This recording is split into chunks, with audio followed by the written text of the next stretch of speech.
Okay, today we're going to make an Ethernet straight-through cable using Cat5 enhanced unshielded twisted pair wire. Strip your wire about 1.5 to 2 inches down to give you enough room to play with the wires. I get rid of the little silky braiding that's in there because it gets in your way when you're trying to manipulate the wires. Once we do that, we are going to separate the twisted pairs with the orange and white to the left, the brown and white to the right, and then the green and the blue and whites weighing towards you. Now, untwist the pairs and then try to straighten them out as best you can. Note the curving action that I use, and that's similar to rubbing your dollar bill on the corner of a vending machine to straighten it out. It just makes it a lot easier to straighten out, but you got to kind of pinch it really strong.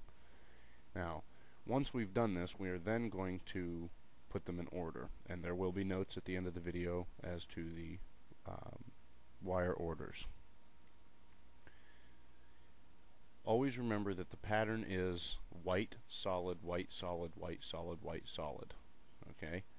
Now, the only difference with this is when we do the blues, we're going to put the blue and white in between the green and white so that it goes white, orange, and then the white, orange, orange, and then green, white, blue, blue, white, green, brown, white, brown.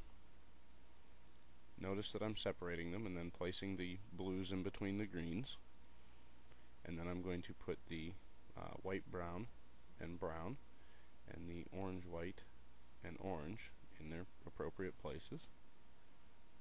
Then I'm going to try to bring them together as best I can, and you kind of have to bend them a bit once you do that.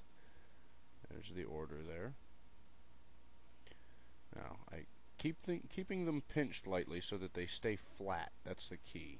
And then I bend them a bit, you see, to kind of get them to come together as best as possible. And then I trim them down to about a 1/2 inch, 1/4 inch, or 1/2 inch, 3/4 of an inch with my crimpers. Now, when we use the RJ45 connector, make sure that the tab is away from you and you can see the connections. Once you slide them into their appropriate channels, push the shielding up in there a little bit so that it's past the little plastic block. Note where the teeth are on your crimper, slide it in, and give it a pretty good squeeze to make sure that it's in there and it's not going to pop off if somebody accidentally yanks on the wire.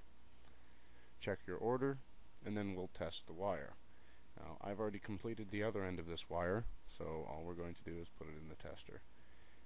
Keep in mind that different testers have different settings. This particular tester, which is a Fox and Hound tester, has a signal and cable setting. It also has a receiver and sender, just like most testers. The settings on the side there, which I'll show you, I don't know if you can read them. I have it set to cable, and I press the test button. Note that all 4 lights are green and solid, meaning that the wire is good.